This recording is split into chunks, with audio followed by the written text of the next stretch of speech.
Qué gusto tenerlos de nuevo en una charla. Hoy desempolvé una, una que di. Ahorita van a ver ustedes las fechas. Es un tema que yo desconocía hasta que leí este artículo y ahorita le voy a dar crédito a su autor.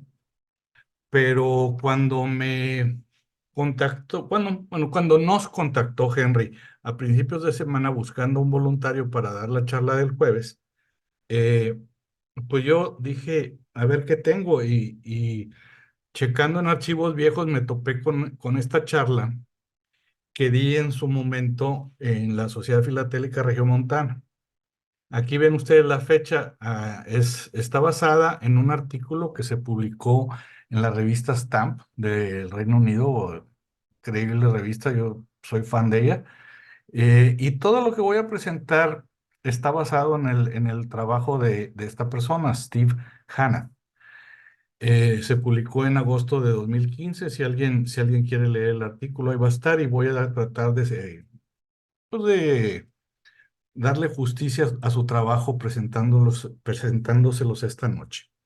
Sobre todo, me pareció muy interesante y me permití compartirlo aquí con los colegas aquí en el club, porque era un rincón de los muchos que existen en la filatelia, del que yo después de tantos años no tenía la menor idea de que eso existiera. Y esta noche quiero compartirlo con ustedes y que se quede también en mi oficina, en YouTube, como parte de esta videoteca que estamos juntando y tratar de ampliar eh, las áreas que cubrimos para salirnos un poco ya de nuestro continente y empezar a tocar temas que son de interés filatélico general. Eh, Cuando hablo del apartheid, no es una palabra que nos resulte extraña a ninguno de nosotros. No tiene mucho tiempo que desapareció en 1994, así que creo que todos los presentes nos tocó oír hablar del apartheid en Sudáfrica, de lo que consistía, pero esta noche quiero hablar de su aspecto filatélico y a los extremos en que ese apartheid fue aplicado en Sudáfrica en su momento. Para hacerlo siempre, como ustedes ya saben, me gusta hablar al principio de la historia, pero aquí es tan extensa y tan compleja que me voy a limitar solamente a tocar de entrada el ámbito geográfico. Por supuesto, estamos hablando del cono sur del continente africano, de África, y vamos a entender cómo se compuso lo que hoy es Sudáfrica. Eh, Uno de los estados constituyentes de la Unión Sudafricana fue en su momento Transvaal. Transvaal fue un estado que era gobernado por los antiguos peregrinos holandeses que en su momento llegaron a lo que es hoy Ciudad del Cabo, a esa área, huyendo de una persecución religiosa, se asentaron ahí, cortaron sus lazos con Holanda y desarrollaron su propia cultura, que es la que eventualmente se vino conociendo como afrikaans. Eh, Cuando llegaron los ingleses, ellos se vieron otra vez amenazados en su estilo de vida, en sus costumbres, y simplemente por el empujo de los británicos y su ambición expansionista en el continente, ellos fueron emigrando también y se fueron internando dentro del continente, y esta fue el límite al que vinieron llegando a los mediados del siglo XIX, y a finales de ese siglo, el siglo XX, eh, apoyados por haber encontrado lo que es tal vez eh, el mayor depósito de oro que se ha descubierto en el mundo, pudieron hacer frente al Imperio Británico y desatar una guerra que en su momento se conoció como la Guerra Boer, B-O-E-R, Boer. Otro estado también de esos africanos es el Orange Free State. Orange en referencia a la casa de Orange, eh, relacionada con la realeza en Holanda. Este estado no tenía los recursos de oro que tenía Transvaal, pero con esa solidaridad de ellos, básicamente basada en sus tradiciones, en su herencia y en su religión, pues era casi casi hablar de uno solo. Eh, Aquí es donde ubicamos al Cabo de Buena Esperanza, a la colonia del Cape of Good Hope, que los británicos fueron gradualmente extendiendo y extendiendo y extendiendo, y como una pinza entraron por los dos lados, entrando por el lado del Océano Índico en lo que fue la colonia de Natal. Entonces así vemos la pinza que tuvieron los africanos por parte de los ingleses cuando se desató esa guerra Boer. Filatélicamente, a la mejor nos recuerda esos estados ver algo de su filatelia. Y aquí tenemos esas huellas que dejaron esas naciones en su momento con los timbres, con los sellos postales que emitió cada uno de ellos. En el caso del Transvaal, aquí estamos viendo uno cuando ya los ingleses se habían apoderado de, del Transvaal, pero lo quise poner porque ellos no le llamaban Transvaal, ellos ya le llamaban República Sudafricana, y ahí lo ven en la parte inferior de ese sello que está arriba del lado derecho. Bien, ya que hablamos de filatelia, también tengo que situarlos en el contorno, no solamente de Sudáfrica, sino también en lo que nos podemos topar a la hora de ver la filatelia de esta región. Este timbre, podríamos llamarlo provisional, eh, que fue impreso por alguien muy conocido, que fue el fundador del movimiento Scout, Sir Baden Powell. Aquí estaba comisionado y aquí fue donde se imprimieron estos sellos provisionales que de vez en cuando aparecen en alguna casa de subastas con algún dealer.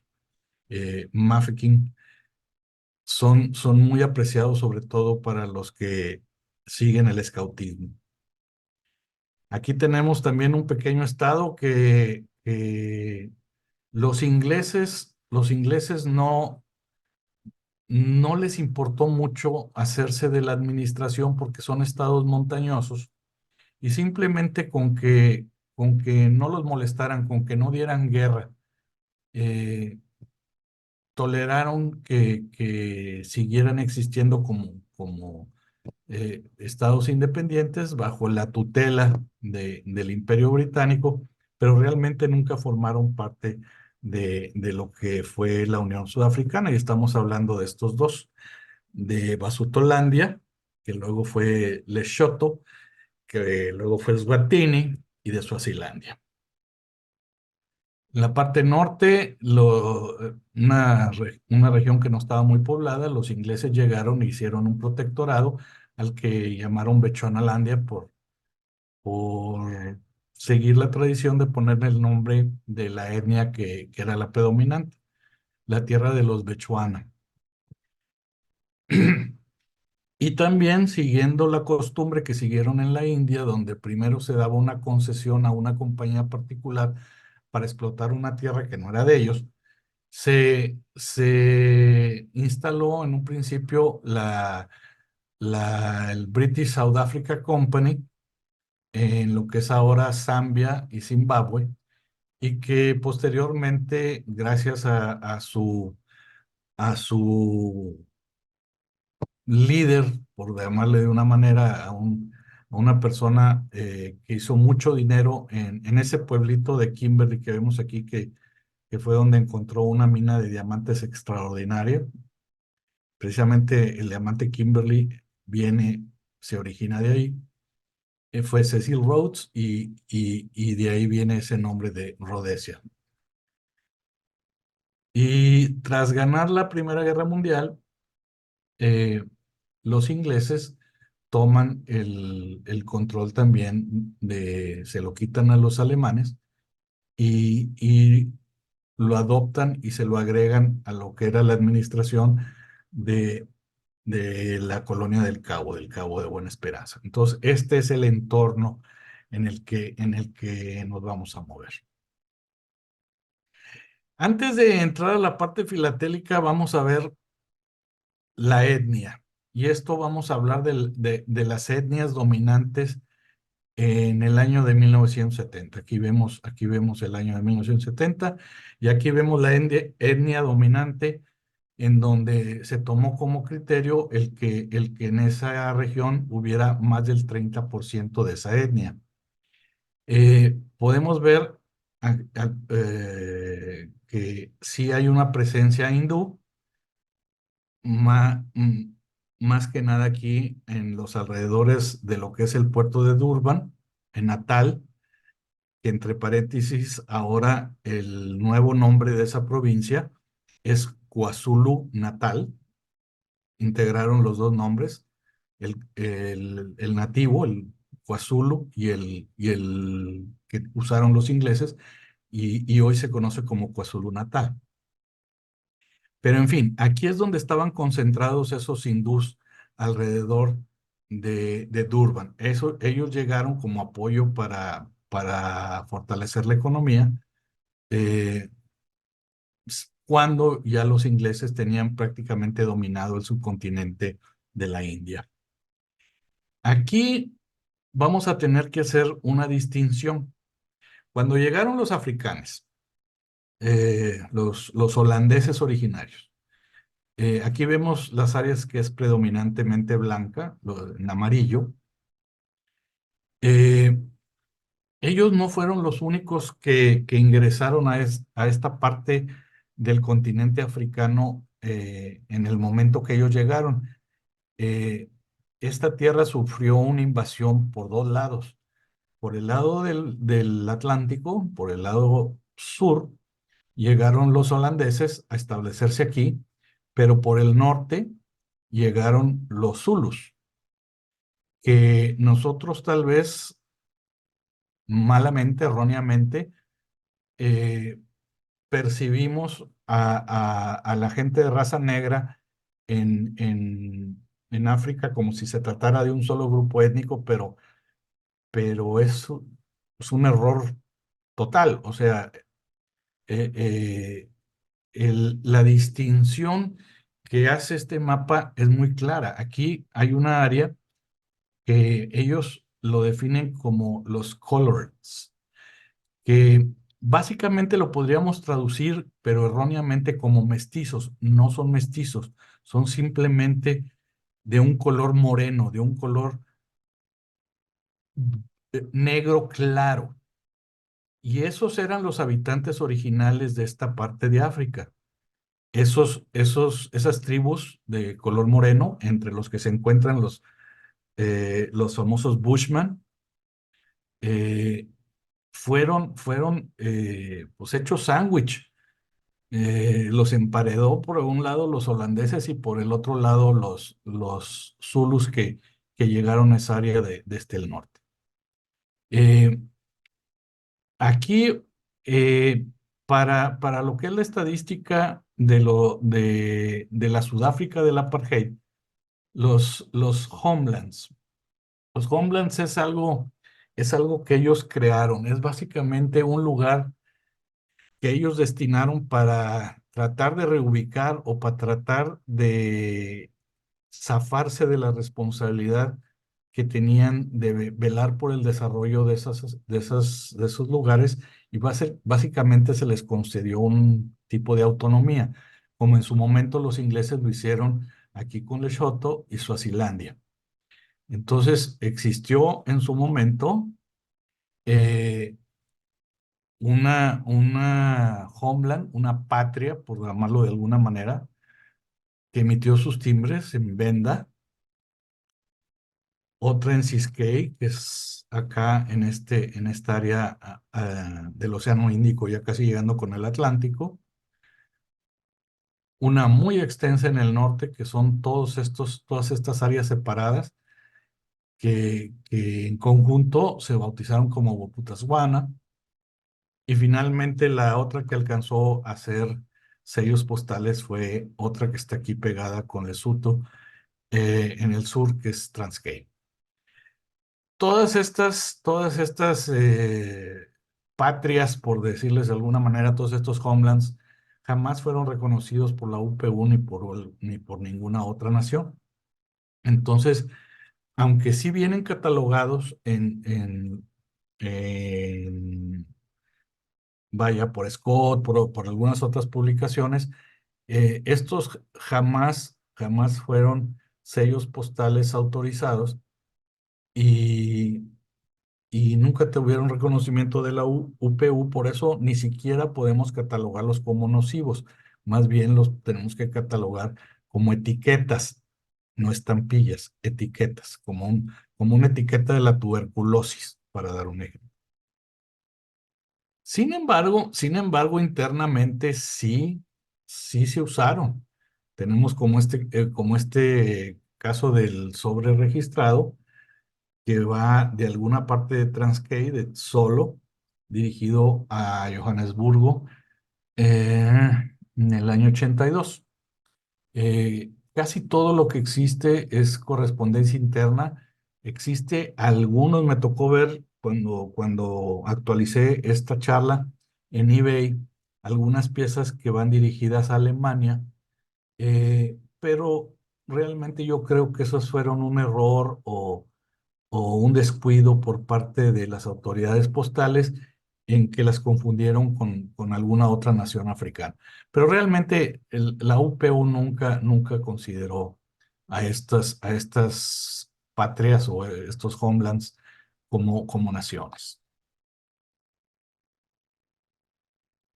Ok, para entender ahora el apartheid, vamos a ver unas fechas importantes. Ya desde el año de 1809, cuando eh, se empezaron a desarrollar las ciudades, en el Cabo, donde está ahora la ciudad de Cabo, se proclamó una ley en la cual se requería a toda la gente que no fuera blanca aportar siempre su carnet de identificación, que eso, que eso más tarde se iba a utilizar para apretar cada vez más ese nudo de restricciones y de hacinamiento y de discriminación que sufrieron todos los no blancos en Sudáfrica cuando el apartheid se fue haciendo más intenso y más intenso y más intenso. En el año de 1849, ya con los ingleses ahí, alguien tuvo la buena idea de, no sé, tal vez siguiendo el ejemplo americano de crear unas reservas en donde poner a los indios americanos. Tal vez eso fue una inspiración para repetir eso allá y empezaron a crear esas reservas que finalmente pues, se convirtió en esos homelands que acabamos de tocar hace un momento. Este fue Cecil Rhodes, la persona que les mencioné hace un rato, fue una de las personas que ha amasado una fortuna más grande en todos los tiempos, eh, de un origen muy humilde, llegó a ser si no la persona más rica en su momento, y pues hasta dos naciones llegaron a llevar el nombre de él, Rhodesia del Norte y Rhodesia del Sur.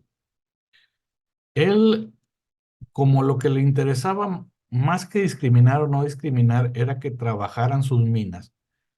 Él hizo sus propias leyes o sus propios reglamentos, o como quieran ustedes llamarles códigos de conducta, para administrar esos campamentos donde él traía a gente a trabajar en esas minas. Y esos se les denominó en su momento como campamentos de migrantes de Rhodes. En el año de 1895 llega a Natal Mahatma Gandhi. Quienes vieron la película probablemente recuerden ese periodo de su vida donde llega a trabajar y sufre de primera mano la experiencia del ser marginado, del ser discriminado, después de inclusive de haber logrado un título de leyes en Inglaterra. Eh, Se convierte en activista y logra, que es un gran logro en su momento, logra que para los ojos de las autoridades en su momento se separara a los hindús de los negros, que no se le considerara a los hindús como negros. Ahorita dicen, bueno, qué poco agresivo como activista el limitarse solamente a los hindús, pero en ese momento hacerle frente al Imperio Británico no era cosa menor, y si no han visto esa película, altamente se las recomiendo para que sepan de lo que estábamos hablando. Él lo logra. Y una de las condiciones, y es un spoiler para los que no han visto la película, una de las condiciones que le pusieron al final para, para rechazar unas modificaciones que se había hecho a esa Paz Law, que ya venía heredándose y que estaban haciendo más rigorista, fue de que ya no se iba a permitir la inmigración de más hindúes a Sudáfrica. Y él dijo, bueno, eso está en ustedes el aceptarlo o no. No está en mí el fijar esa política, pero él fue el que logró, y de ahí su fama cuando regresó a India, el que los hindúes fueran mejor tratados en Sudáfrica. En el año de 1900 se dieron cuenta que los homelands no eran de todo la respuesta, porque al final del día esos blancos necesitaban trabajadores negros. Entonces la respuesta que ellos encontraron fue crear esos townships, esos guetos en los cuales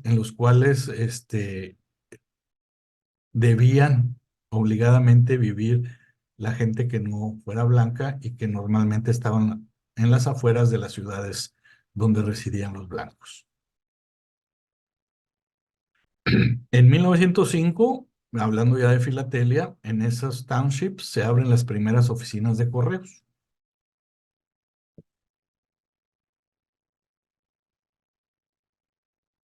La, el conflicto con los Boers termina en el año de 1910 con el acta de unión que crea la Unión Sudafricana, y esta fue la bandera resultante. Básicamente son las tres naciones que estaban en conflicto: el Reino Unido, el Estado Libre de Orange y Transvaal, y los aglutinaron en el centro de esta bandera, reconociendo tal vez la parte holandesa con este color naranja por el lado de Orange. Eh, esto no vino a resolver el problema entre los blancos, pero no el problema con gente que no fuera blanca. De hecho, esos blancos de ascendencia inglesa, de ascendencia escocesa, de ascendencia irlandesa, se adaptaron más a las costumbres discriminatorias de los africanos, de tal grado que, que para 1913 se restringe la propiedad en Sudáfrica a solamente los blancos. Una persona que no fuera blanca no podía comprar una propiedad en la Unión Sudafricana a menos de que estuviera ubicada en uno de los homelands.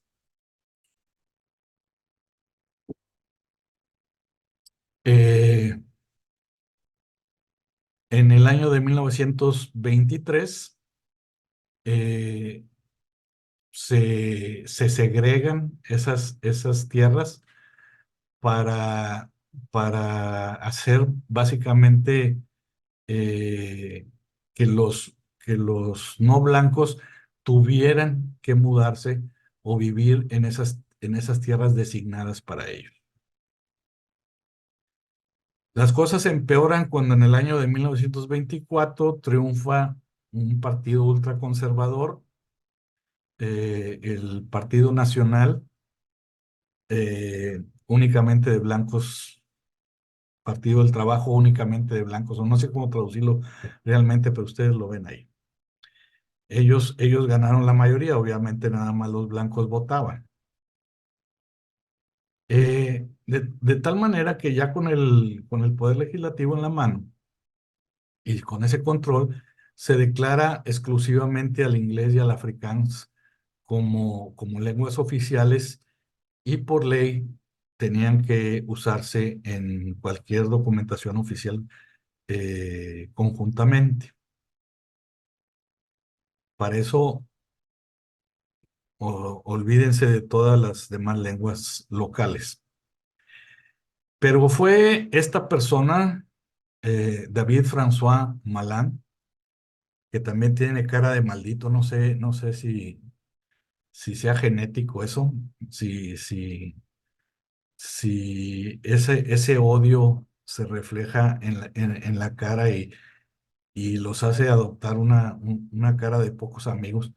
Pero este fue el que creó lo que se vino conociendo como el apartheid. El apartheid es una palabra afrikaans que básicamente significa eh, separación,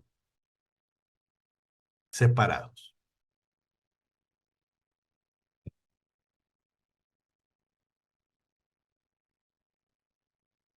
Eso no paró ahí y se vino haciendo, como les digo, cada vez más difícil y más difícil para los no blancos el vivir en la Unión Sudafricana, al grado de llegar a estos niveles donde aquí ya por ley se obliga a que cualquier sitio público tuviera sus áreas separadas para blancos y para no blancos. Inclusive vean ustedes este anuncio en donde se les advierte a los nativos, o sea, las personas de color negro, a los indios y a los coloreds, a los morenos, que si entran en esa propiedad de noche, pueden ser pues matados y van a ser comidos por perros. Y abajo le dicen, ya están advertidos. Por supuesto, en inglés, en un país que tiene, no sé, 12 16 lenguas y que pocos están alfabetizados.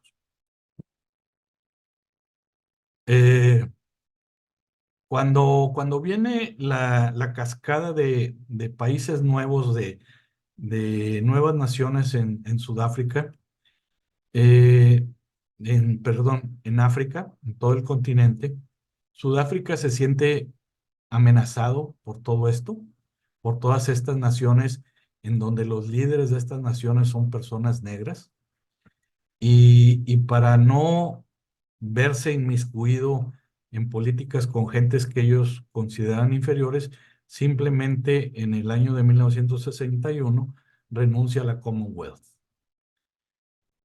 Ahí dejó de reconocer a la reina Isabel II como la jefa de Estado y se declara la República de Sudáfrica.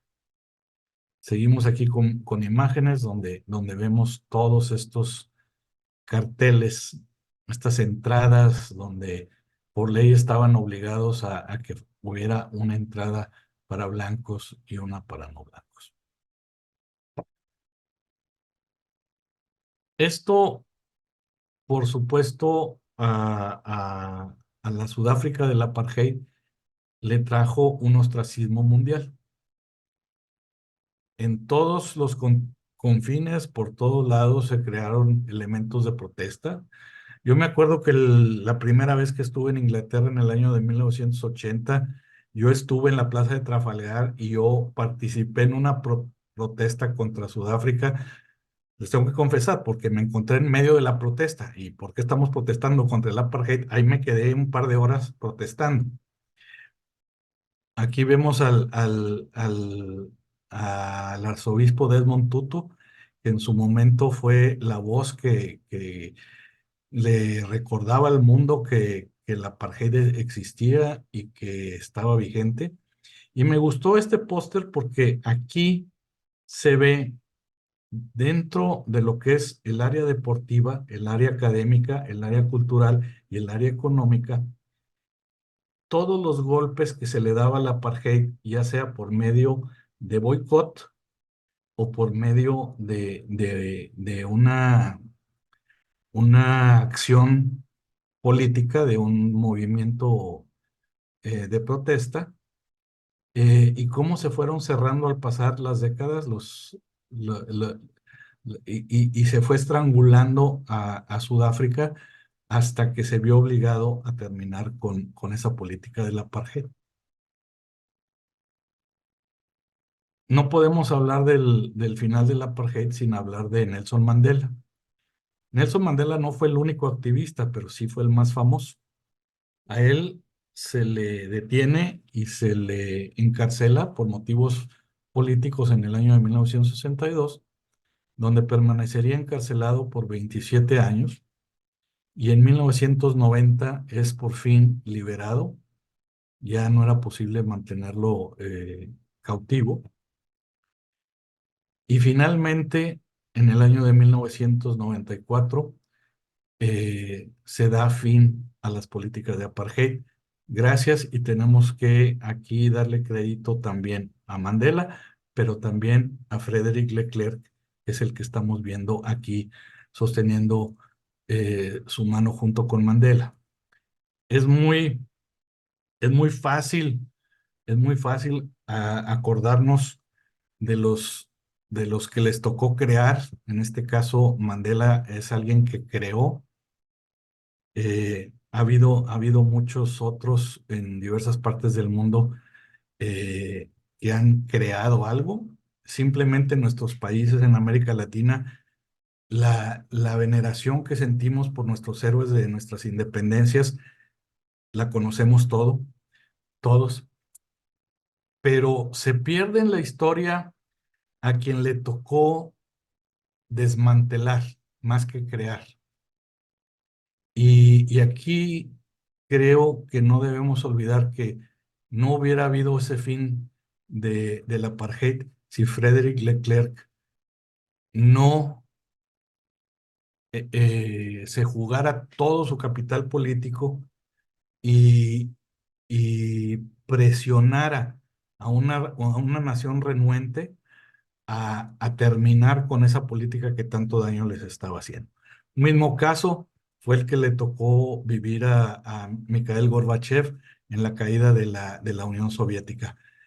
No, no se le da tanto crédito a esos desmanteladores, aunque si somos justos, debemos darle crédito también a esos que tuvieron la fortaleza de desmantelar algo que estaba podrido, algo que estaba mal desde dentro.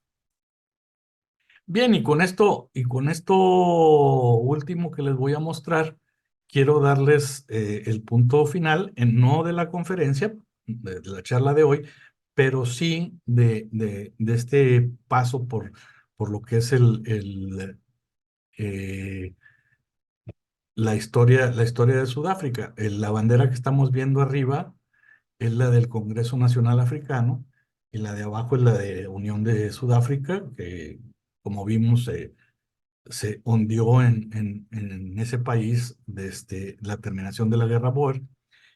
Y al caer el apartheid y cuando entraba la Mandela al poder, tras unas elecciones en las que los negros y los hindúes y todas las personas pudieron votar por primera vez, esta fue la bandera que se eligió. No sé quién la diseñó, pero se me hace un acierto extraordinario, porque en esta imagen no solamente integramos los tres colores de la bandera del Congreso Nacional Africano, no solamente integramos los colores de las tres naciones que crearon la Unión Sudafricana después de la Guerra Boer, aquí con estos colores, pero le da un sentido de avance, de movimiento, de hacia adelante. Y esta bandera sudafricana actual y su himno, que se lo recomiendo escuchar, y su letra, eh, son hermosos. O sea, la letra del himno de Sudáfrica es extraordinaria y está cantada en 6 idiomas distintos, empezando por el Zulu y terminando por el inglés.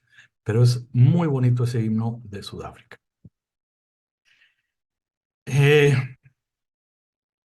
¿Qué peculiaridades tiene la filatelia de Sudáfrica?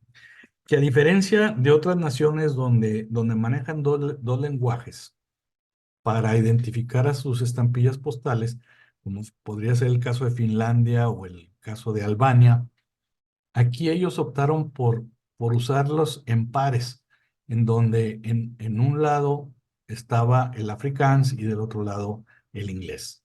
Y eso lo vemos en los sellos de esas décadas de los 30, 40, 50, inclusive 60. Eh, Hasta el final del apartheid, solamente personajes de raza blanca aparecen en los sellos postales de Sudáfrica, como el que estamos viendo, que celebra los 50 años de la República Sudafricana. Bueno, todavía no era república en ese momento, y donde ven a los 6 primeros ministros que gobernaron durante esos 50 años. Y aquí vemos a, ¿cómo se llama? David Francos, el que creó el apartheid aquí en medio. Y no es sino hasta el año de 1994 cuando por fin en un sello postal aparece elemento multirracial. Es en el año 1994 cuando termina el apartheid, cuando por fin vemos caras de otros colores en la filatelia sudafricana.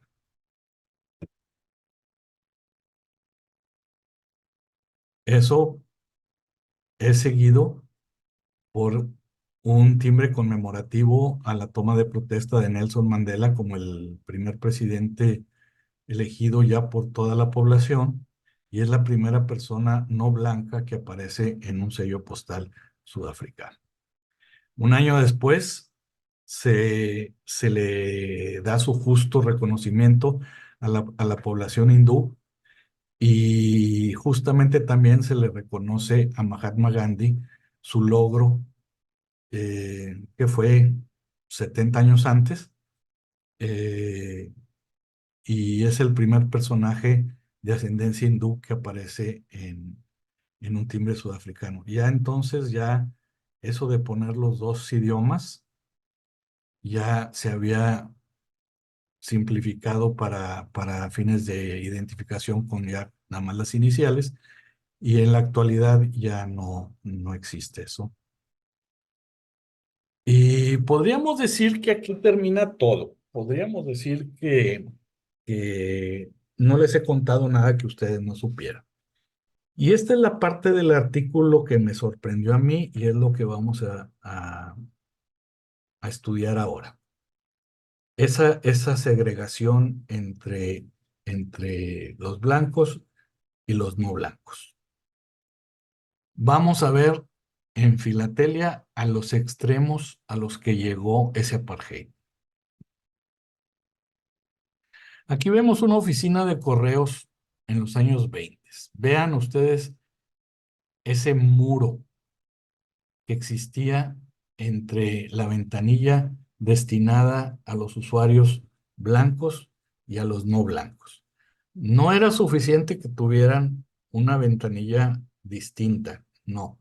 Sí, era tanto el repudio de los blancos hacia los no blancos que no era extraño ver estos muros, no querían tener contacto alguno con ellos. Y esto fue lo que resultó para mí la gran sorpresa. Yo no tenía la menor idea que existieran cancelaciones segregadas. Así es. Esta seña de aquí es un indicativo de que la persona que mandó ese sobre no era blanco. Y eso es lo que vamos a ver en las próximas láminas. Los canceladores aparecen en el año de 1906. eh, y cuando por fin se estudia esto, alguien notó que venía esta inicial adicional. El TBL es Transvaal, es la provincia de Transvaal. Pero, ¿qué era esta N? ¿Qué era esta N que aparecía en la correspondencia de Sudáfrica?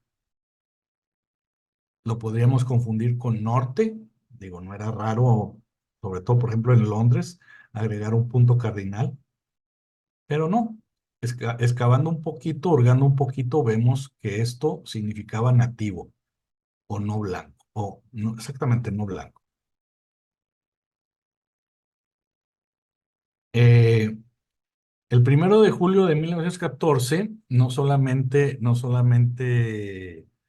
esa segregación se hizo para blancos y no blancos, sino que habiendo logrado los hindús que se les separara también de lo que es una persona de color negro, se crearon oficinas exclusivas para hindúes. Y unas de esas oficinas era para hindúes y nativos, pero tenía que ser señalado. Entonces, por ejemplo, en este cuño, donde vemos que es una oficina compartida para hindúes y nativos, eh, se abre en Pretoria el 1 de julio de 1914 y este sobre es extraordinario porque es del 9 de julio del año de 1914. Y vean ustedes, es el número de registro 2. Quiere decir que en esta oficina solamente hay una carta registrada más vieja de esta oficina exclusiva para hindúes y nativos. Va dirigida a la India. Aquí vemos en sánscrito la dirección, aparte de en alfabeto latino. Este también fue el primer cancelador con estas características que es creado, el primer puño que es creado después de la unión de las tres naciones. Ahí lo tenemos señalado. Y como les decía ahorita, este es el uso más temprano que se conoce. Y ahí vemos el número de registro 2. En Durban, donde la población hindú es más numerosa, ahí se conocen desde 1923. y esto es el cuño que se usó en esa oficina. Este es el de Pretoria, este es el de Durban.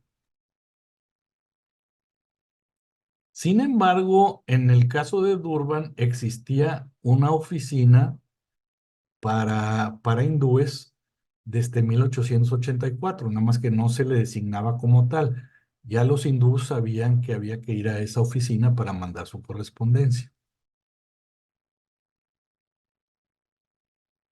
Este sobre de 1824 es muy interesante porque es un migrante enviando dinero con la asistencia de un pastor.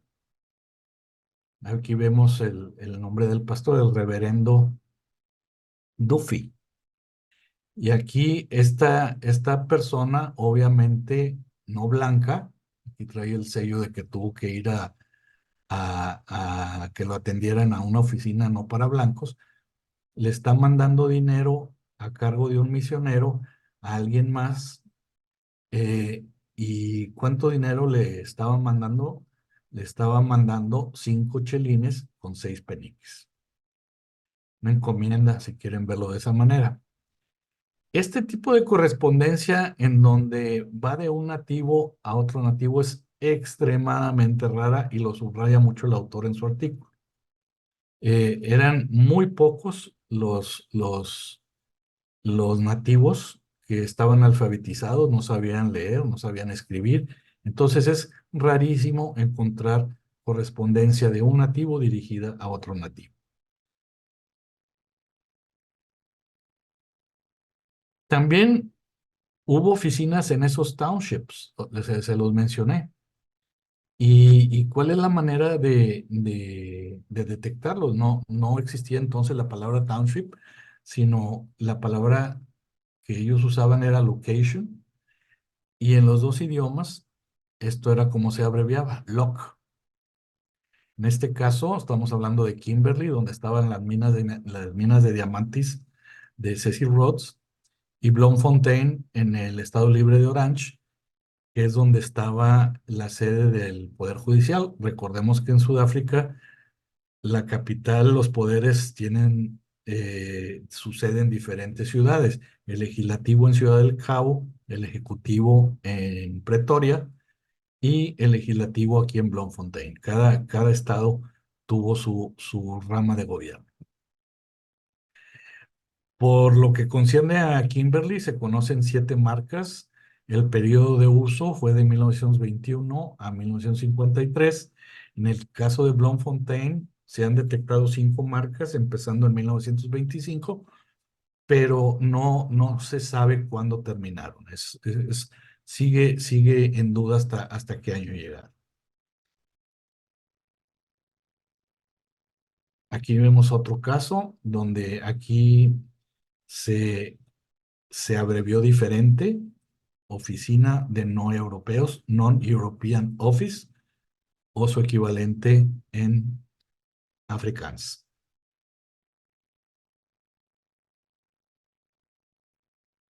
Ahí viene la palabra completa. Aquí vemos un caso de un sobre registrado que se envió en East London. ¿Por qué le pusieron East London y no South London? No tengo idea, pero pues bueno, este es London, Londres del Este. Aquí lo curioso es que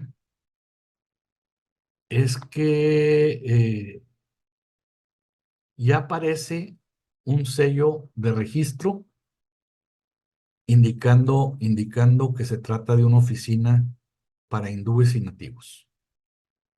Ya no, una R ya no fue suficiente, ya había que indicar que se trataba de la oficina para hindúes y nativos.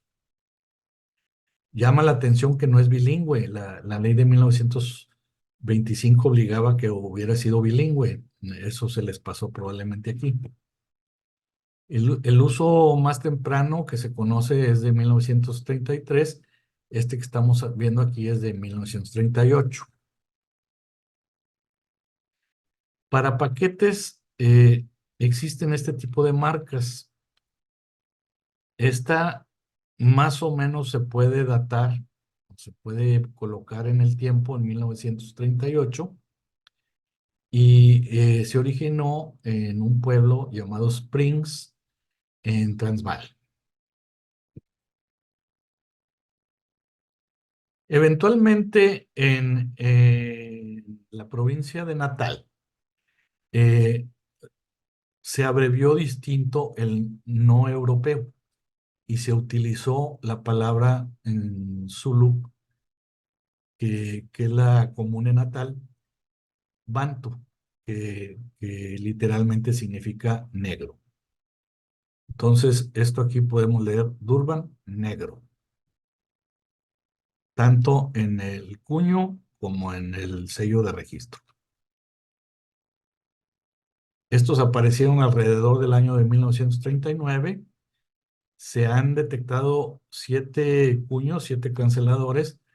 En este caso, el autor lo identifica como el segundo cuño por la forma de la U final, que le llama la U ancha.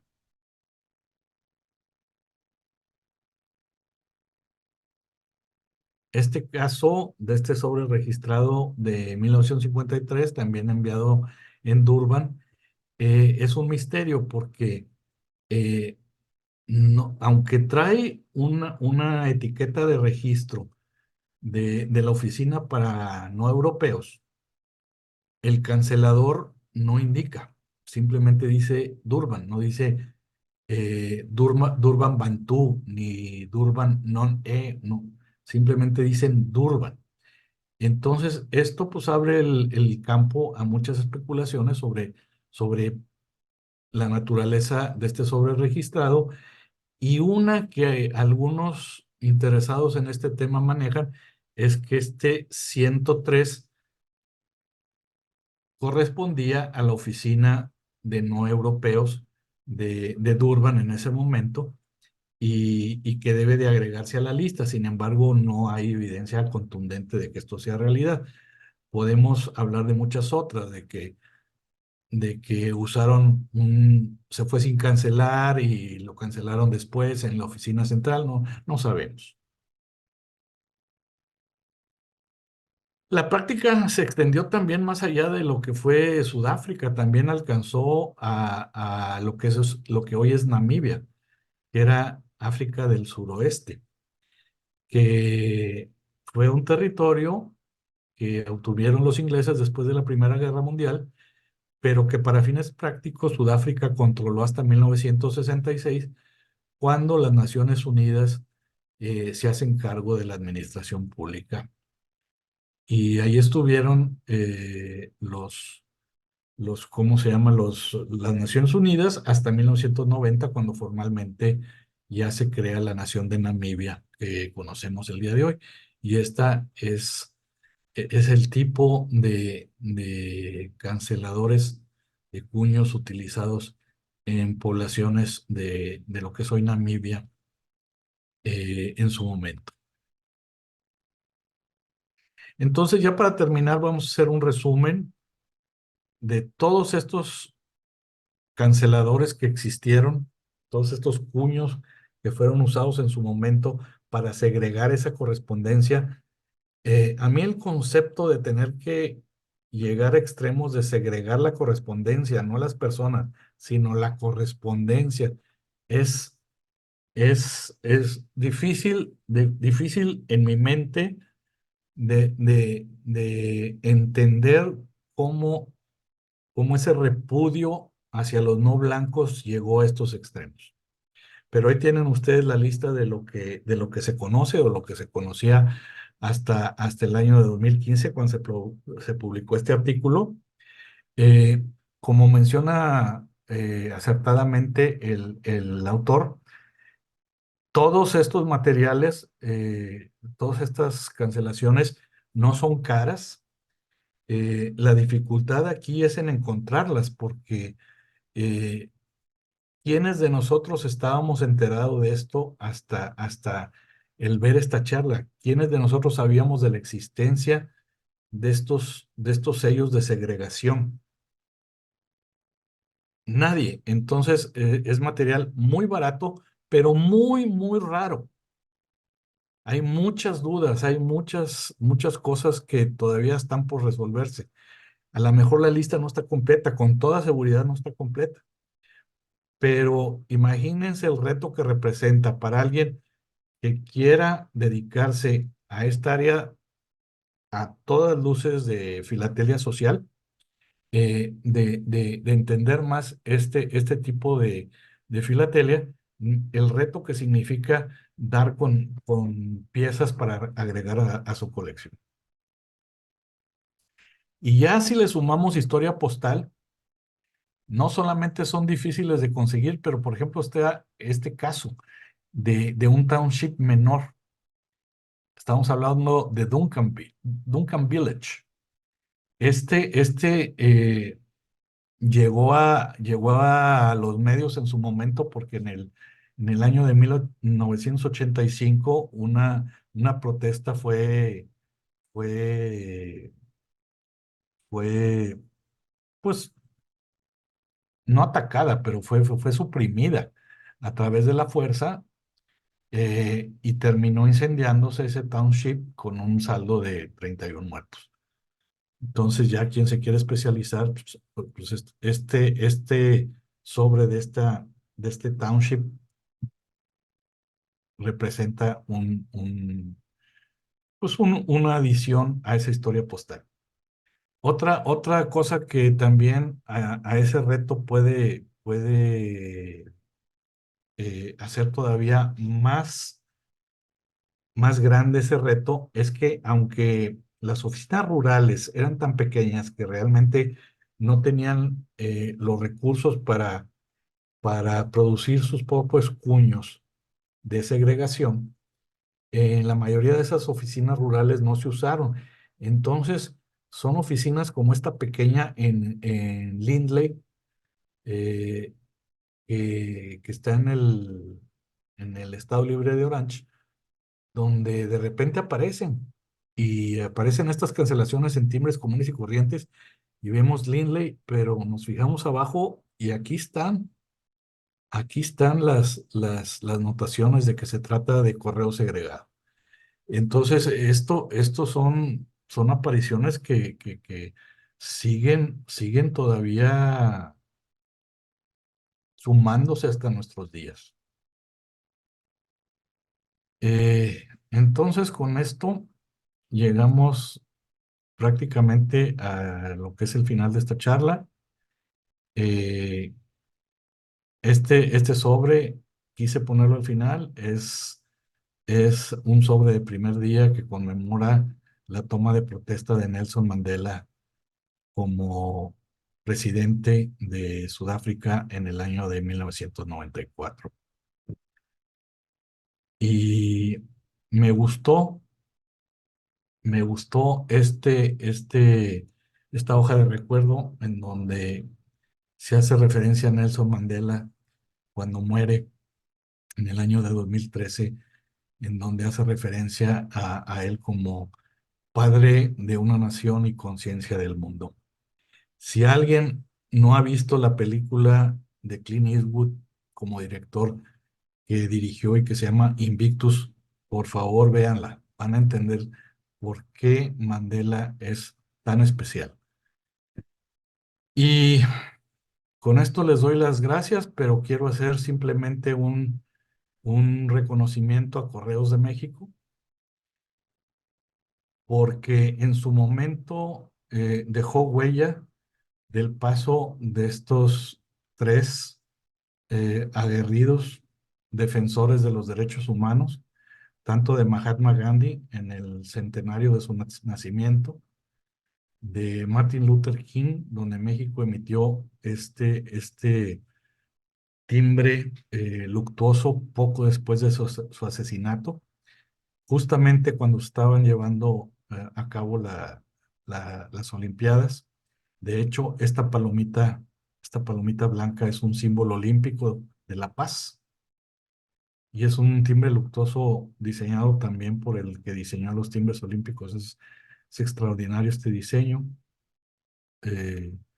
Y este no fue en su momento un timbre luctuoso. Este timbre lo emite México en el año de 2013-2014, cuando ya Mandela estaba agonizando. Entonces, el timbre celebra 20 años de relaciones diplomáticas con Sudáfrica, entre México y Sudáfrica, pero tomando conciencia de que Mandela ya estaba en sus últimos días, lo agregaron justamente al motivo del timbre. Pudiéramos tal vez también tomarlo como timbre luctuoso. Tengo entendido que murió durante el proceso o poco después de que fue emitido este sello, y con esto pues terminó la charla. Gracias, Jaime. No tenía la menor idea que esos matasellos existieran. Yo tampoco, y cuando leí el artículo se me hizo interesantísimo, por eso quise compartirlo con los colegas aquí en Monterrey, y, y no he tenido la paciencia cuando me ha tocado estar en algún show de buscar en las cajas de Sudáfrica a ver si viene alguno de esos matasellos segregados. Por lo que dice el autor, son muy, muy raros. Eh, eh, Más allá de eso, no te puedo decir más. Y Pero es increíble cómo cuando unas políticas sociales tan nefastas se hacen cotidianas, eh, a los extremos que pueden llegar. Eso lo vimos en Camboya, eso lo vimos en Norcorea, eso lo vimos en tantos lados, ¿no? No quiero mencionar ya más países porque pues abriría la puerta a debate, La caja de Pandora. pero es increíble que, ok, ya sabíamos nosotros que no podían mezclarse los blancos con los no blancos, pero que eso se trasladara a una pieza de correo. Para mí es extraordinario que ese odio se vea reflejado hasta del otro lado de la ventanilla postal. exacto, nunca he visto antes. Ahí Mauricio está con la mano en alto. Primero, Jaime, felicidades, muy interesante la charla. Yo Ujú. tampoco conocía esas peculiaridades de esas cancelaciones. Jaime, la pregunta, en el artículo que has leído o en toda la investigación que has hecho, ¿has visto si se menciona si el tiempo de procesamiento entre las cartas de los blancos y los no blancos era igual? No sé, y el artículo no lo menciona. Supongo que no, supongo que Ujú. no, supongo que eso ya hubiera sido malicia. Eso sí ya hubiera sido ganas de hacer daño, por no decir una palabra muy Ujú. mexicana. Eh, pero yo siento que más que nada es para pues, certificar que no hubo un negro contaminando una ventanilla blanca, vaya. No es lo único Ujú. que se me ocurre, ¿no? Sí, ok. Gracias. ¿Alguien más Jaime, tiene la mano levantada? ¿Sí? Oye, Jaime, ¿quién atendía la ventanilla de la gente de color? ¿Era blanco o era Negro. Pues mira, por las fotos que vimos, no se aprecia normalmente, Ujú. pero yo no puedo concebir que un negro estuviera atendiendo a un blanco, y que un blanco estuviera recibiendo correspondencia de un negro. No sé, puedo estar equivocado porque obviamente en servicio, pues sí los negros hacían labores de mantenimiento, de aseo, de jardinería, de todo lo que tú quieras, pero no sé si a nivel de oficina postal llegaba a eso. O sea, el pensar que una carta pudiera ser tocada por unas manos de una persona de otro color y fuera de alguna manera causante de algún daño o de alguna contaminación es inconcebible para mí, ¿no? Mm, Ujú.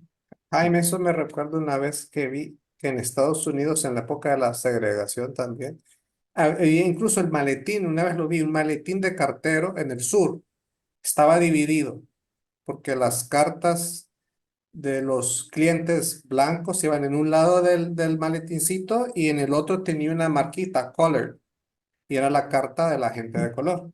Solo Hay, a la hora de ir el cartero haciendo su ruta, se paraba. Me pareció haber visto una vez eso como una curiosidad, que en un lugar del sur, no me acuerdo en qué estado, el correo de esa localidad había hecho la bolsita especial para separar ahí la correspondencia. tú, y eso ese racismo se veía también en otros lugares. Ujú, Por ejemplo, todos conocemos la famosa cadena de hoteles Taj Mahal en la India. ujú, ujú, Y esa la creó el dueño, creo que es esta misma gente de Tata, ujú, eh, porque una vez no lo quisieron atender en un Overoy, mm. porque era Sikh. Eh, entonces dijo, sí. Entonces en Bombay le abrió otro hotel de 5 estrellas más lujoso. eh, o sea, lo rebasó en cuestión de cosas que podía ofrecer a un turista. Y de ahí nació la cadena de los hoteles Taj Mahal en la India. Los hindúes también tienen su problema con las castas, pues, ¿no? Entonces me imagino de que... El, el, el, el papá de un amigo de mi padre, a su padre, te estoy hablando de los años 30, eh, una persona de mucho dinero, en Nueva York, se rehusaron a darle cuarto en el Waldorf, Mm, nomás porque lo vieron moreno. toma, ¿no?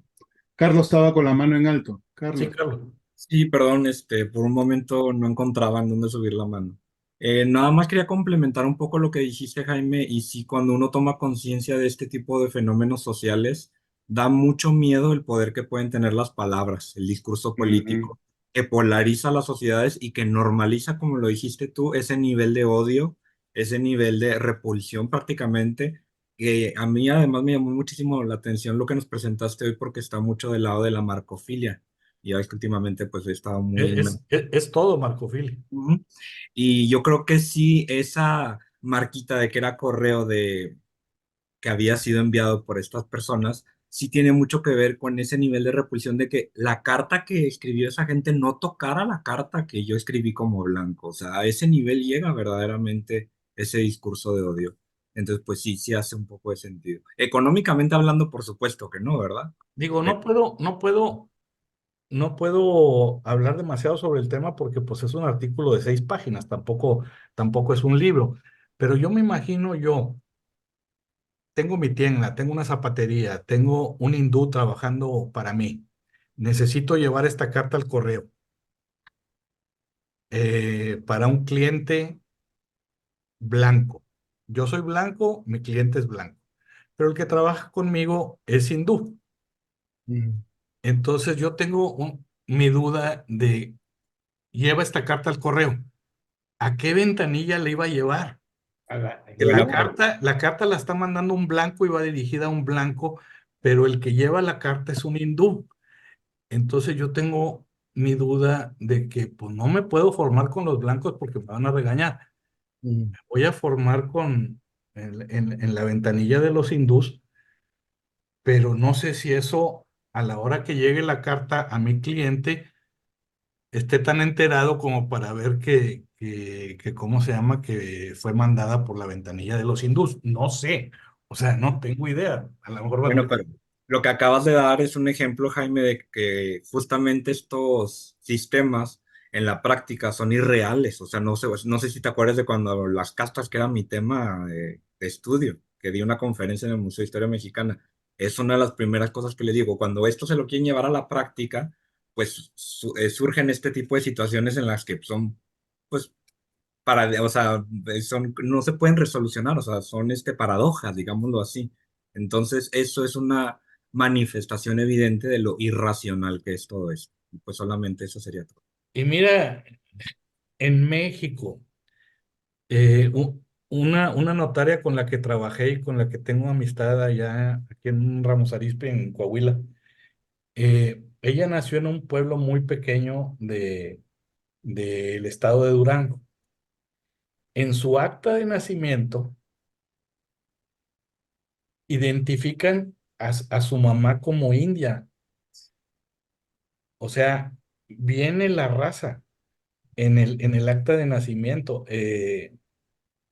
Se me hace muy peculiar porque aquí en México, por ejemplo, en los censos no viene ninguna casilla donde tengas que poner tu raza. O sea, simplemente eres mexicano y eres mexicano, punto.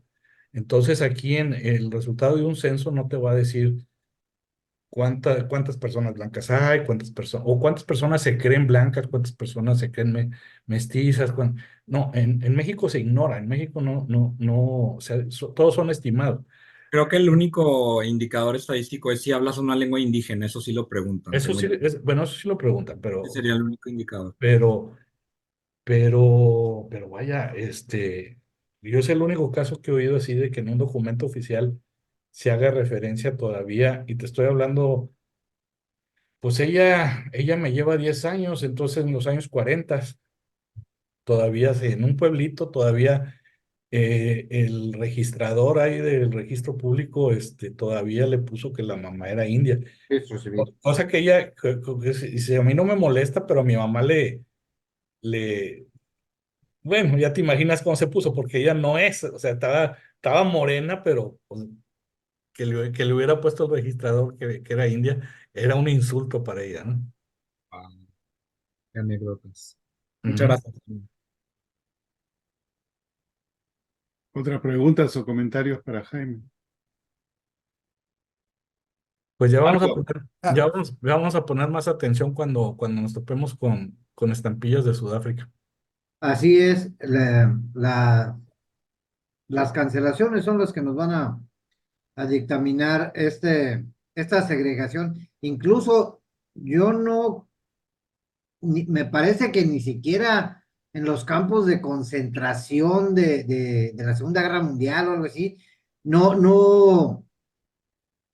no hacían diferencia entre si el prisionero era judío o era no judío, etcétera. O sea, eran cartas del campo de concentración. Incluso me parece que antes de que empezaran los grandes arrestos de los judíos, ni los alemanes hacían diferencia en las cartas, Es que nomás no te cabe en la mente, o sea, pero ¿no? Entonces, y luego eh, a lo mejor cuando llegaba esas cartas de Sudáfrica a Inglaterra y traían esa cancelación de que no eran de europeos, a lo mejor las trataban diferente, no lo sé. mira, yo creo que nadie le ponía atención porque ¿quién identificaba esas iniciales como correspondencia segregada? Ok. A menos de que fueras sudafricano, y estuvieras alerta de eso, yo creo que en ningún lugar le pusieron atención a eso. Y otra cosa, esas cartas circuladas que encontré en eBay preparando esta charla, son cartas de cinco libras, o sea, esas de Transcay circuladas y esas de vendas circuladas y esas. Es bueno conservar al menos una para que esto no se olvide, porque si no, si tú no lo das a conocer, Jaime, a mí nunca se me hubiera ocurrido. Y es importante dejar la historia de Pues lo que... esto supongo que es un buen reto para quien vive en Sudáfrica, porque conseguir material de esto en otro lado que no sea Sudáfrica debe ser muy, muy difícil. Porque pues no le ponían atención y eran timbres de esos que se daban así por en kilo. Ujú. Eh, Sí, sí. nadie sabía lo que tenía entre las manos si no estás en Sudáfrica y tienes oportunidad de revisar cajones enteros de correspondencia, ¿no? Ujú. Imagínate un archivo de alguna empresa grande Los diamantes. que salga por ahí, y que tengas así como le pasó a Jorge Weiss de que se hizo de cajas y cajas y cajas de correspondencia. Imagínate lo que pudo haber encontrado entre todo eso. ¿Sí? Y imagino que la contraparte es lo que la correspondencia no segregada es el mismo matasello, pero sin Sí, el sí, adicional. sí, sin las iniciales. Ujú. Y esos son los comunes, porque pues, Claro. era gente que sabía leer, escribir, entonces tenía más dinero, entonces, y, y, y eso de crear esos homelands, esas patrias también se me hace hasta perverso, o sea, porque es dejarlos solos, o sea, es tu rollo, yo te doy autonomía, pero no te voy a ayudar con educación, no te voy a ayudar con caminos, no te voy a ayudar con esto, tú te las ingenias para recabar impuestos donde puedas, que te preste quien te preste. Entonces, imagínate el retraso en esos pobres homelands. Yo en Sudáfrica, yo conocí Soweto, Sí. yo conocí Soweto. Te soy sincero, me lo esperaba más golpeado, pero yo creo que yo lo conocí Soweto en el 98, o sea, ya después de que había terminado en el apartheid.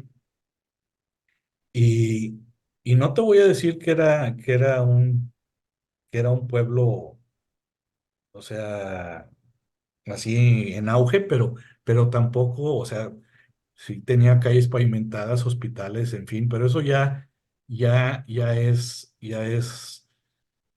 de una Sudáfrica saliendo del apartheid. De hecho, en la camioneta donde nos dieron el tour, nos pasaron por la casa donde vivió Mandela, por la casa donde vivió Desmond Tutu, en fin. Lo que sí es que el crimen en Johannesburgo estaba terrible y creo que sigue siendo terrible. De hecho, de los hoteles de Sudáfrica, de Johannesburgo, tenías que salir con escolta del hotel. Wow. Y por eso al todo el turismo lo mandaban a un suburbio de Johannesburgo que se llama Soundton. Entonces en Soundton ahí era un suburbio donde no había ningún problema, estaban los centros comerciales, las calles muy bonitas, en fin. Pero lo que es Johannesburgo sí lo visitamos porque te llevan a las minas y te meten adentro de una mina para que veas los túneles donde sacaron todo el oro. En fin, muy interesante, pero siempre ibas muy escoltado en Johannesburgo. Te estoy hablando de hace más de 20 años, ¿no? 25 o 26 años.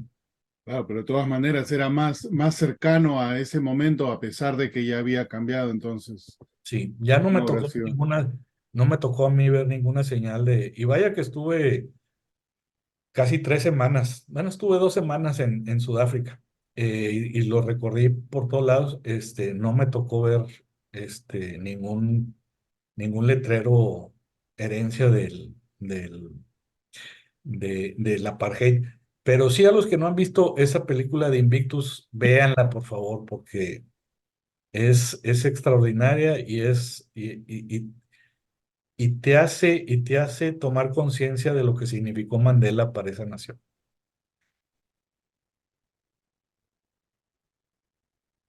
La tengo anotada para verla, definitivamente.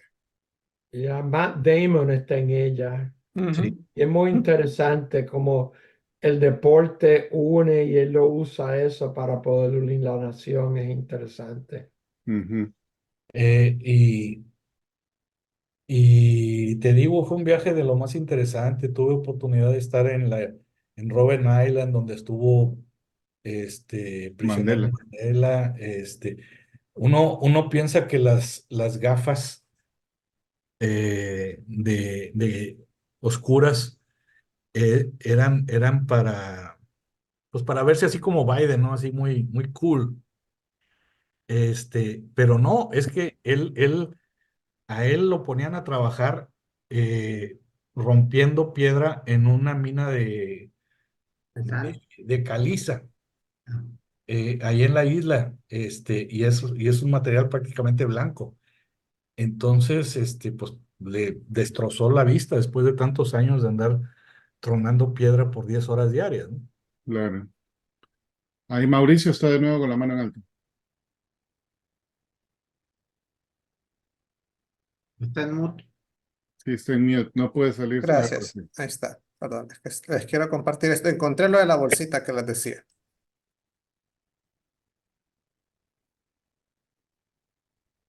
La bolsa de mensajero segregada está en el Smithsonian, en el Museo Postal. Entonces, aquí está la bolsita y aquí colored y aquí white, o sea, de un lado y del otro. Para hacer, y dice que esto era creo que me lo pasó por ahí, en un lugar en Virginia. Virginia. Sí, ahí se ve la bolsita y creo que hay una foto. No, esas son las únicas fotos de esta bolsita de mensajero.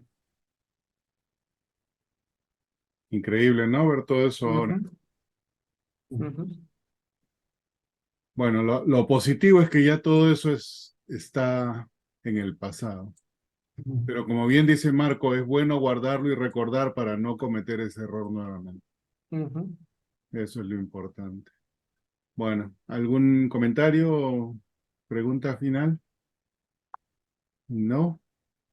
Jaime, muchas gracias. Algo que no conocíamos y te agradecemos mucho que lo hayas Muy puesto de la manera interesante, que lo muy hiciste. interesante. Muy interesante. Ujú. Gracias. Y el día de mañana.